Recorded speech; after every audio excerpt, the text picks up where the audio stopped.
구약성경 룻기 1장 16절 함께 봉독하겠습니다.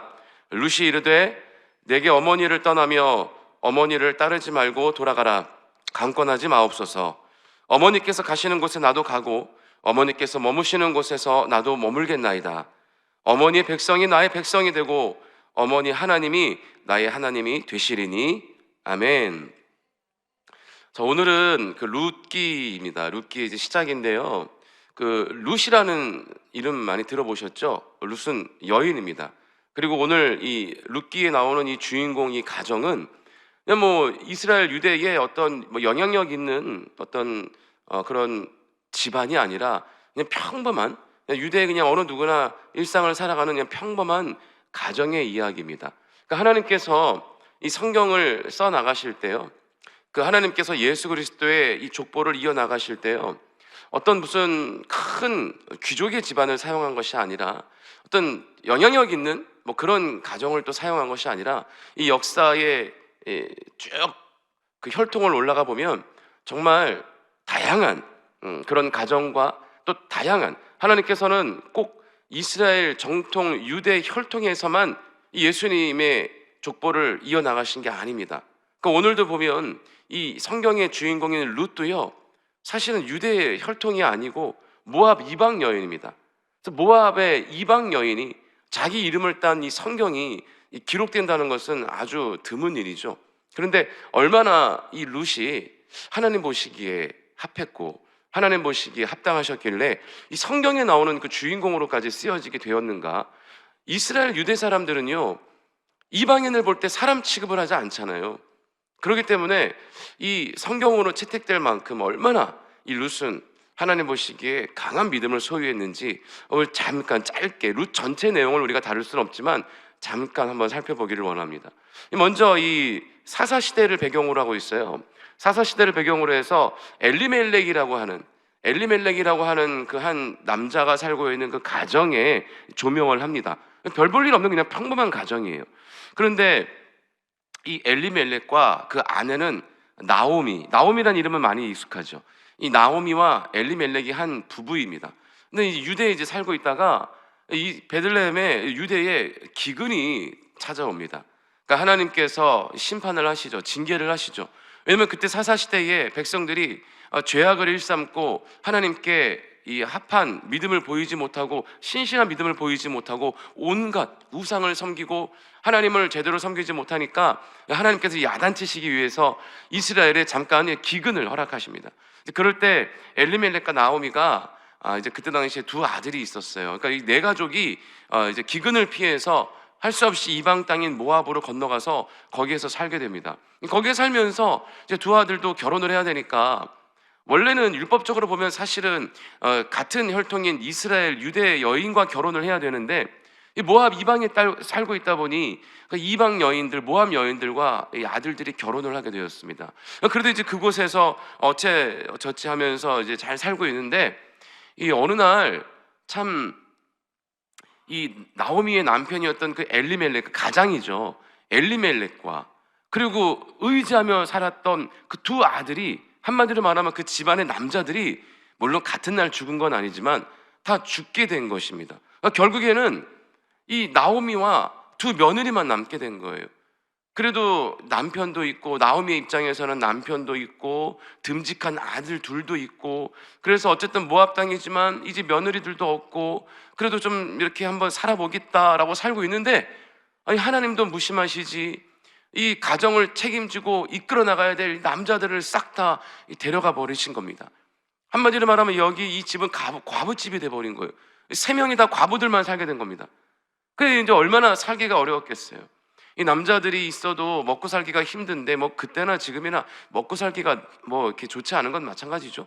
그런데 더군다나 이 나오미 입장에서는 이스라엘 사람으로서 모압에 살고 있는 것도 힘든데, 그래도 이 남편이나 아들들이 있으니까 의지하고 살았지만 남편도 가고 아들 둘 다 가버리고 며느리라고 있는데 둘 다 이방 여인이라 온전히 이 신앙을 나누고 하나님을 같이 섬기고 열심히 살아가는 일에 이 많이 힘들었던 것입니다. 이제 그러던 어느 날 이스라엘에서 소식이 들려옵니다. 아, 이제 기근이 끝났다.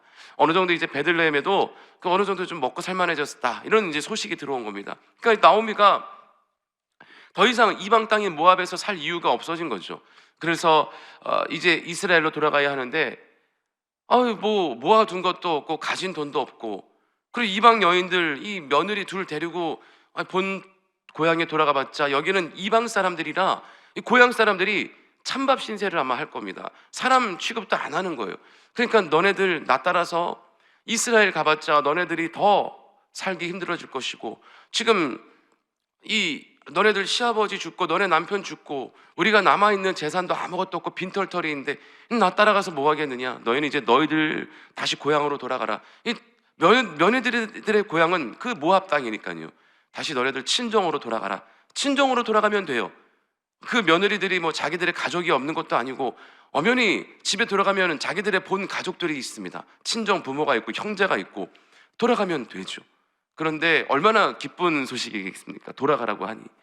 그런데 이 첫째 며느리는 그 소식을 듣고 돌아갔습니다. 근데 두 번째 며느리였던, 둘째 며느리였던 이 룻이 안 돌아가는 거예요. 엄마 말을, 시엄마의 말을 안 듣는 거예요. 그 오늘 본문이에요. 이 룻이 뭐라고 고백하냐면, 어머니 왜 자꾸 저보고 집에 가라고 하십니까? 저는 이제 이 집안의 사람이 아닙니까? 저는 어머니를 떠나며 이 집에 돌아가지 않겠습니다. 자꾸만 저한테 그렇게 강요하지 마세요. 저는 이제 어머니의 사람이고 어머니가 믿는 하나님의 사람입니다. 그러니까 어머니가 머무는 곳에는 나도 그곳에 같이 머물 것이고, 어머니가 가는 곳엔 나도 거기가 어디다 할지라도 따라갈 것이고, 그리고 어머니의 백성이 나의 백성이 될 것이고, 제일 중요한 것, 어머니의 하나님이 나의 하나님입니다. 그렇게 고백을 하는 거예요. 이 나오미는 그 말이 기뻤을까요? 아니면 부담이 됐을까요? 아마 부담이었을 것입니다. 네 말은 알겠는데 나에게 남은 것이 아무것도 없다. 내가 지금 이스라엘에 돌아가면 거기서 다시 땅바닥에서부터 시작을 해야 되는데, 맨 땅에서부터 시작을 해야 되는데 네가 나를 따라가서 어떻게 하려고 하느냐. 거긴 더군다나 유대 지방이라서 너같이 모압 여인은 아마 이 찬밥 심세가 될 것이다. 어디 가서 일을 구하기도 쉽지 않을 것이고 사람들에게 무시당할 것인데, 천대받을 것인데, 여긴 너의 고향이 아니냐. 돌아가면 너의 가족도 있는데 왜 굳이 고생길을 자처하려고 하니? 여러분, 우리가 이 시어머니의 시자도, 사실은 시댁의 시자도 이 듣기만 해도 온몸이 쑤시는 게 이 시자 아닙니까? 안 그래요? 그런데 뭐 이때라고 해서 뭐 별반 다를 게 없을 것인데, 이 룻이 그 시어머니를 따라가겠다라는 거예요. 나오미가 그만큼 좋았을까요? 시어머니였던 나오미가 그만큼 내 모든 것을 다 포기하고, 고향으로 돌아가라고 하는데 그것도 다 포기하고, 그리고 이스라엘에 돌아가면은 내가 얼마나 핍박받고 내가 얼마나 업신여김 당할지도 사실 모르는데, 환영받지 못할 곳인데 끝까지 시어머니 나오미를 따라가겠다고 할 만큼 이 나오미가 그만큼 좋았을까요? 아마도 성경은 그런 것보다도 오늘 이 본문에 룻이 얘기했던 마지막 말의 포인트가 있는 것 같습니다. 어머니의 하나님이 나의 하나님이 되리니. 룻은 이 남편과의 결혼 생활이 그렇게 길지는 못했잖아요. 그런데 시어머니와의 그 삶 속에서 오히려 은혜를 받은 것입니다. 그러니까 나오미가 얼마나 룻에게 잘해줬는지는 모르지만 나오미가 끝까지 섬기는 그 하나님을 본 것이에요. 왜냐하면 이 이방 지역에 가서 사는데, 그러니까 룻이 볼 때는 거기가 고향이지만 시아버지 엘리멜렉과 남편과 그리고 시어머니 나오미는 이 이방에 와서 살고 있는 거잖아요. 그런데 그 살고 있는 모습을 볼 때 하나님을 믿고 의지하면서 살아가는 모습을 보면서 그 가운데 은혜를 받은 겁니다. 자, 그게 어떤 모습이냐면요, 자, 우리가 열심히 지금 예수님 믿고 있잖아요. 열심히 지금 우리가 신앙생활하고 있어요. 근데 여러분들 주변에 뭐 예를 들면 여러분들의 뭐 직장이라든지 사업, 여러분들의 같이 거하고 있는 어떤 그런 공동체, 거기에 예수 믿지 않는 사람들도 같이 있잖아요. 근데 우리를 봅니다. 우리를 볼 때, 저 사람은, 저분은 그 예수 믿고 교회 다닌다고 하더니 항상 저렇게 모습이 신실해 보이고 정직해 보이고 성실하다, 그리고 선하다. 저분은 항상 뭐 화를 내는 걸 본 적이 없고 이기적이거나 욕심을 부리는 적이, 그런 모습을 본 적이 없어. 이제 그런 모습을 보면서 외부에 있는 사람들이 우리를 본단 말이죠. 그런데 그런 모습을 보일 때 어쩌다가 갑자기 우리에게 큰 고난이 찾아오는 것입니다.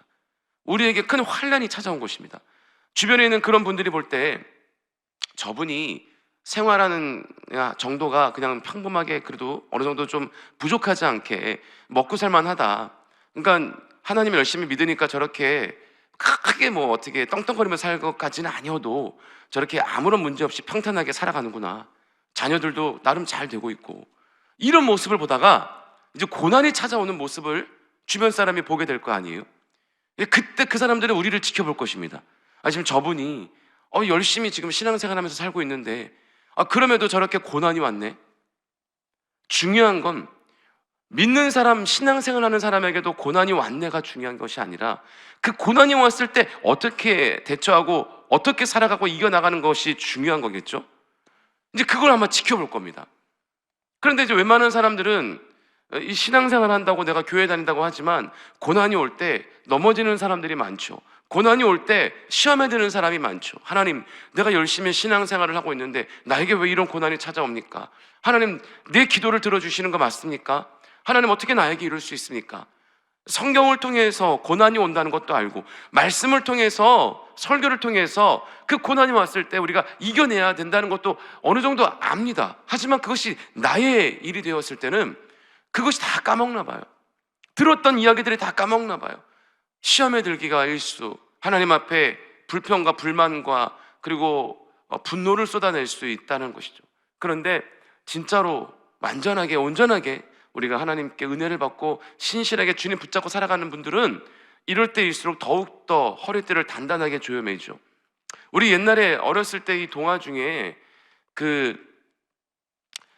이 자세한 건 기억이 안 나는데 어떤 태양이었나? 태양과 바람이었나? 하여튼 이 어떤 시합을 하게 돼요. 어떤 남자가 걸어오는데 저 남자의 옷을 한번 어떻게 벗겨보자.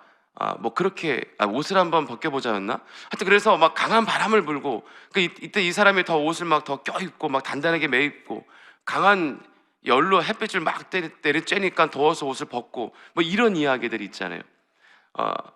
우리 삶 앞에 고난이 찾아오고 큰 태풍과 연단이 찾아왔을 때 우리는 더욱더 옷깃을 매고 단단하게 우리에게 무장을 하는 것처럼 우리의 신앙도 마찬가지라는 겁니다. 우리 삶에 연단이 찾아오고 우리 삶에 신앙의 위기가 찾아왔을 때 우리는 어떻게 나에게 이런 일이 찾아올 수 있어? 하나님 다 필요 없네. 교회 가서 기도하는 거, 예배 드리는 거 다 필요 없네. 세상으로 나아가 사람으로 의지하는 것이 아니라 그럴 때일수록 더욱더 주님 붙잡고 주님밖에 없잖아요. 우리 그걸 알잖아요. 대안이 없잖아요.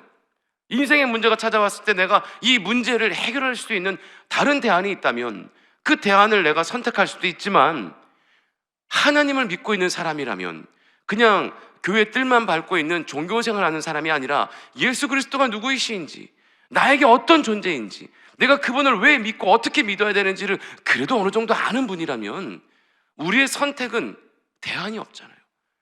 아무리 어려워도, 아무리 내가 고난길에 처해서 마치 욥처럼 모든 걸 다 잃고 어느 누가 봐도 이건 하나님 앞에 분노를 쏟아낼 수밖에 없는 상황인데도 내가 주저앉아 가만히 고민하고 생각해보면 나의 대안은 그래도 예수 그리스도밖에 없잖아요.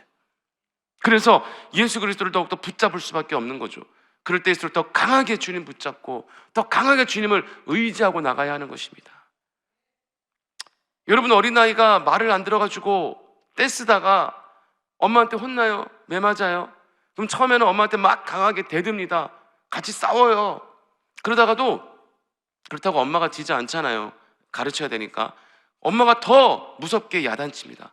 그럼 나중에는 아이들은 어떻게 하냐면 처음에는 엄마랑 막 대들고 싸우다가 나중에는 울면서 엄마한테 뛰어들어와서 안겨버립니다.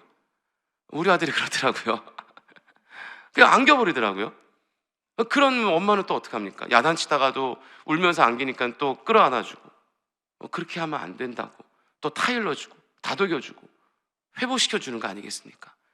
여러분, 우리가 세상에 나아갈 때 하나님께 말을 안 들어서 뭔가 하나님께 우리가 혼날 것이 있어서 그렇게 적절하게 우리에게 연단과 시험이 찾아올 때 하나님께 처음에는 분노를 쏟아놓다가도 그렇다고 하나님이 그 연단을 거둬주십니까?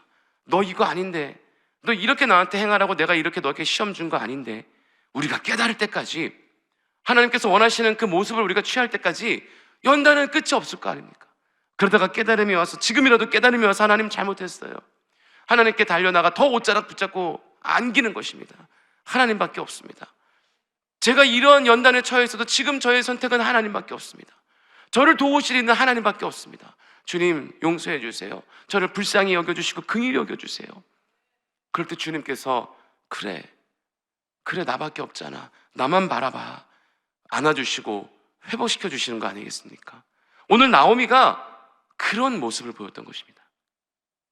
며느리들이, 물론 첫째 며느리는 그런 모습을 봤음에도 그냥 돌아갔지만, 또 룻은 어머니, 시어머니의 한결같은 그 믿음을 바라보며 아마 자기도 하나님을 믿은 것이죠. 자기도 하나님을 믿게 된 것이죠. 모함 여인이기 때문에 자기들이 어릴 때부터 정통적으로 믿고 있었던 그 우상이 있었을 것입니다. 그런데 그것을 따르지 아니하고 이 내 시어머니 나오미가 믿고 있었던 그 하나님을 나오미에게서 발견하게 된 것입니다. 여러분, 우리도 우리의 모습 속에 믿지 않은 우리 주변에 있는 관계되어 있는 사람들이 예수 그리스도를 만나야 될 줄 믿습니다. 그래서 이 룻이 한결같은 나오미의 모습을 보고, 그 신앙을 보고, 그 위기 가운데 모든 가정의 남자들이 다 죽고 이제 과부떼기 된 자기네 그 가정에 그래도 변치 않고 넘어지지 않고 낙담하고 시험 들지 않고 하나님을 원망하지도 않고 끝까지 하나님을 섬기는 그 나오미의 모습을 보고, 그런데 그 끝까지 섬기는 그 나오미 모습 속에 한없는 은혜가 넘치더라는 거예요. 한없는 이 평안이 넘치더라는 거죠. 날마다 울고 날마다 부정하고 어찌하여 하나님은 나를 이렇게 만들었습니까? 그랬다면 룻이 그렇게 좋게 은혜를 받았을까요? 어려운 상황인데, 절대 평안이 있을 수 없는 지금 이 가정에 위기가 찾아왔는데 나오면은 계속 평안한 거예요. 하나님께 계속 찬양하는 거예요. 거기서 은혜를 받은 겁니다. 그러니까 룻이 하나님을 저렇게 열심으로 진짜로 믿으면 이러한 어려운 가운데도 지금 절대 희망이 보이지 않는, 이제 어떻게 인생을 살아가요? 가정의 남자들이 다 죽어버렸는데 어떻게 인생을 살아갑니까? 그때 당시에 유대 지방도, 이스라엘도 여인들이 뭐 일을 하거나 같이 맞벌이로 뭘 하던 시대가 아니에요. 전폭적으로 나가서 이 가정의 일을 이끌어가는 일은 다 남자가 도맡아 했단 말이에요. 나오미가 어떻게 이걸 이제 살아가냔 말이에요. 그런데도 끝까지 잠잠하게 하나님만 바라보고 평안을 얻었던 그 나오미의 모습을 본 거고, 그리고 룻이 그 모습을 크게 감동받아 여겨 그 나오미 안에 있는 하나님을 바라보게 된 거죠. 그래서 룻이 이런 선택을 한 겁니다. 오늘 제목이 위대한 선택이에요. 위대한 선택을 한 것입니다. 내가 집에 돌아가서 내 친정 부모를 만나 내가 다시 편안하게 살 수도 있어. 먹고 사는 거 걱정 안 하게 살 수도 있어. 하지만 그곳에는 하나님이 없잖아. 그곳에 돌아가면 나는 다시 무엇을 의지하고, 나는 다시 돌아가면은 우리 가정에서 섬기고 있던 이방 우상 신을 섬기겠지. 저 신을 섬길 때는 우리 가정이 이렇게 편안하지 않았는데, 우리 가정이 정통적으로 모압이 섬기고 있던 그 신을 섬길 때는 항상 기쁨이 있지 않았는데, 그럼 내가 항상 기쁨이 있고 내 마음에 항상 평안이 이렇게 있으려면, 내가 잘 먹고 잘 사는 것보다도 내 마음이 평안한 게 더 기쁨이 크다라는 걸 이제 깨달았으니, 그 맛을 봤으니 룻은 사실은 시어머니를 택했다기보다도 그 하나님을 택한 것이죠. 나오미를 택해서 이스라엘에 쫓아가야 내가 모함 여인 출신으로서 사람들에게는 내가 업신여김을 당할 수 있지만 그래도 나는 마음 놓고 하나님을 섬길 수 있는 것, 그거를 택한 것입니다. 그래서 룻은 하나님 앞에 하나님을 믿기 위해서 시어머니 나오미를 선택하고 이스라엘까지 쫓아가게 되는 겁니다. 하나님께서는 그 모든 상황을 보고 계셨어요. 하나님은 어떤 특정한 아브라함으로부터 시작하는 그런 순수 혈통만을 조명하시고 집중하신 것이 아니라 어느 누구도 알아주지 않는 평범한 그냥 이스라엘의 한 가정을 통해서 그 가정의 그 믿음의 한 여인을 통해서, 또 그 여인의 믿음을 보고 그 여인의 믿음을 따라가는 이방 여인의 믿음까지도 하나님은 조명하신 건데요. 그런데 놀라운 것은 이 여인들의 그 믿음을 가지고 하나님은 크게 높이 사주셔서 이 여인에게서 바로 다윗이 나게 하고, 또 다윗의 혈통을 따라 누가 나죠? 예수 그리스도가 나게 한 것입니다. 그러기에 이방 여인, 성경에는 절대 들어올 수 없는 출신의 이 모함 여인의 이야기가 오늘 성경에 쓰여진 것입니다. 그렇다면은 이 사람들의 이야기를 다루고 싶다면 순수 유대인이었던 나오미를 쓸 수도 있잖아요. 나오미서. 그런데 하나님은 완전 이방인이었던 룻을 주인공으로 채택을 하신 것입니다. 나오미보다 이방 여인 출신으로서 쉽지 않은 선택을 한, 자기 따뜻하게 자기를 맞아주는 가정을 버리고 척박한 하나님을 선택하려면 그 척박한 길을 걸어가야 되는데, 즉 말하자면은 좁은 길, 가시덩굴, 거친 길을 걸어가야 되는데 룻은 그 길을, 좁은 길을 선택했다라는 거죠. 그래서 룻의 믿음이 더 대단하다라는 거예요. 오늘 마태복음 1장 5절에서 6절에 보면 이렇게 또 소개를 하고 있습니다. 살몬은 라합에게서 보아스를 낳고, 보아스는 룻에게서 오벳을 낳고, 오벳은 이새를 낳고, 이새는 다윗 왕을 낳으니라. 마태복음에 예수님의 족보를 설명하고 있는 내용입니다. 그러니까 이 룻의 얼마 멀지 않은 위를 올라가 보면 너무 막 길지 않은 곳에서부터 소개를 하는데요. 살몬은 라합에게서 보아스를 낳았다요. 여러분, 이 라합은 누굽니까? 라합도 기생입니다. 하나님은 출신과 배경을 따지지 않으시오. 출신과 배경을 따지지 아니하시고 하나님은 그 마음에 하나님께서 사용하시기에 좋은 어떤 한 가지만이라도 있다면, 세상 사람들은 다 손가락질하고 세상 사람들은 세상의 기준을 가지고 다 판단하지만, 정죄하지만, 하나님은 절대, 하나님께서 일하시고 쓰여지는 그 사람을 뽑는 기준에는 그 사람의 출신도 관계없고요, 그 사람의 지금 배경도 관계가 없고요, 그 사람이 어떤 일을 하고 있는지도 관계가 없다라는 겁니다. 그래서 우리가 쉽게 어느 누구를 정죄하면 안 되고 판단하면 안 됩니다. 어느 누군가가 어떤 직분을 갖기 위해서 올라왔는데, 아니 저 사람이 어떻게 저런 일을 해? 저 사람이 직업이 뭔지 알아? 저 사람 지금 어떤 환경을 갖고 있는 줄 알아? 안 돼. 하나님이 하시겠다 하는데 그 사람이 어느 누구보다, 우리보다도 더 강력한 신실한 주님을 믿는 믿음이 있을 수 있고, 하나님께서 그 단체 공동체에 적합한 인물이어서 선택을 하셨는데, 인간의 눈과 기준으로 바라보는 것 때문에 그 사람을 색안경 끼고 바라본다면, 그러니까 하나님의 뜻을 우리가 밝히 알지 못하고 하나님의 뜻을 우리가 깨닫지 못하고 하나님의 뜻을 저버리게 되는 수가 있다는 겁니다. 여러분, 우리는 어느 누구도 인간적인 기준으로 세상의 잣대로 판단해서는 안 돼요. 세상에서는 그럴 수 있지만 우리 교회 안에서는, 우리 믿음의 공동체 안에서는 절대 그렇게 판단하면 안 됩니다. 하나님께서는, 여러분, 누가 세상의 기생에게서, 마리주와 기생이지 창녀에게서, 여러분 예수님의 혈통이 거슬러 올라가다 보면 창녀도 거쳤다라는 겁니다. 어느 누가 이걸 정죄할 수 있겠습니까? 그래서 이 라합에게서 낳은 아들이 보아스예요. 보아스란 이름도 익숙하시죠? 그 보아스가 창녀가 어머니인 것입니다. 보아스와 오늘 주인공 룻이 또 결혼을 합니다. 이스라엘에 돌아가서, 자기 나오미의 아들은 죽었지만 이스라엘에 돌아가서 보아스란 남자와 다시 결혼을 해가지고요, 재가를 한 거죠. 그래서 오벳이라는 또 남자를 낳아요. 그래서 오벳은 또 이새를 낳았다라는 거죠. 이새가 누굽니까? 다윗의 아버지. 그러니까 이 룻의 거의 손자뻘이네요.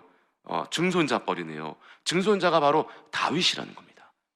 그러니까 하나님께서 사람을 사용하시고 하나님께서 사람을 선택하실 때, 그리고 또 그 놀라운 일을 계획해 나가시고 하나님의 역사를 이뤄 나가실 때는 어떤 지위라든지 환경이라든지 가문이라든지 이런 거 다 필요 없다라는 것입니다.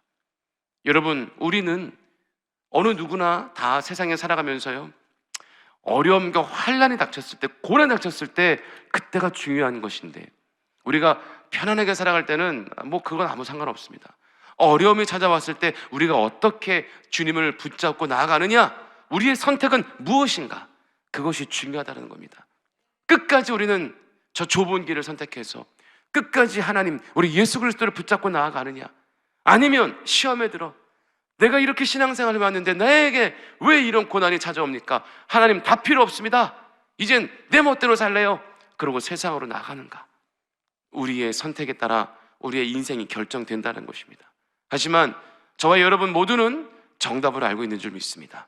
오늘 이 룻의 위대한 선택을 통해 다시 한번 우리도, 그래, 어려움이 왔을 때 어느 누가 봐도 인생 이제 끝났다, 이제 완전히 다 끝났어, 끝까지 절벽으로 떨어졌어, 이제는 회생하기가 어려워 라고 한다 할지라도 우리는 그래도 끊임없이 신실하신 우리 하나님 붙잡고, 대안이 없기 때문에 오직 주님만 붙잡고 나아갈 때 주님께서 다시 우리를 이렇게 세우시고 다시 우리를 회복시켜 주실 줄 믿습니다.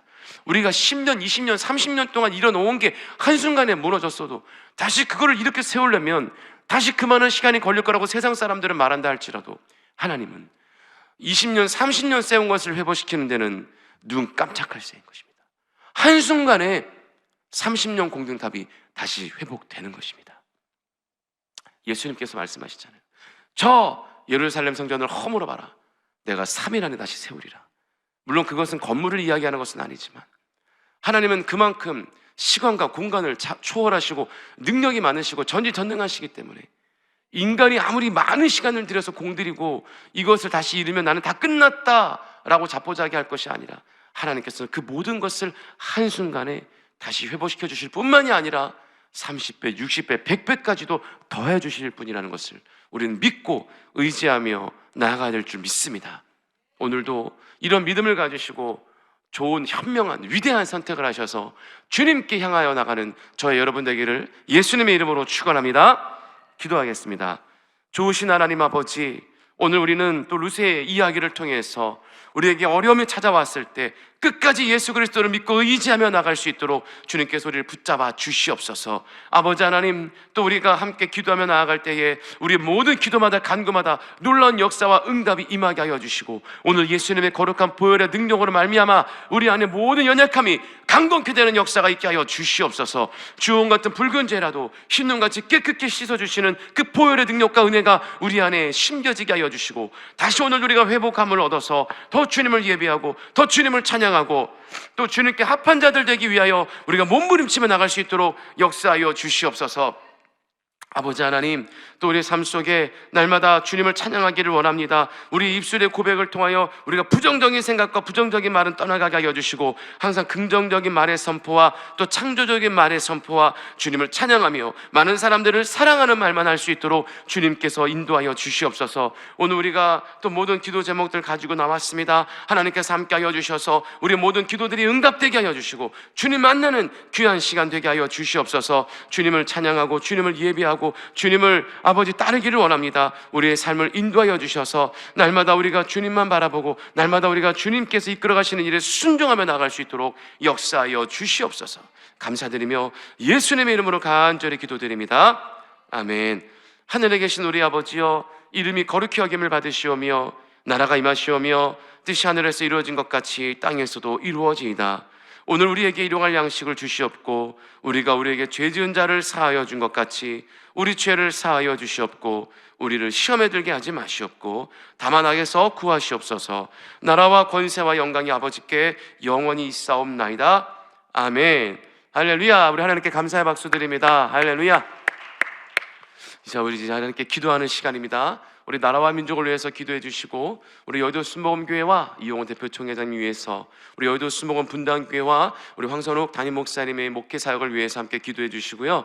그리고 우리 또 선교사님들 그리고 또 오늘 우리의 모든 기도 제목들이 응답되는 놀라운 열매가 맺혀지게 해달라고. 그리고 담임 목사님 또 사역이 있으셔서 또 호주로 지금 또 떠나 계십니다. 이제 사역 건강하게 잘 마치시고 돌아오실 수 있도록 함께 중보해 주시기 바랍니다. 다 같이 우리 주여 삼창하시고 함께 기도하겠습니다. 주여, 주여, 주여.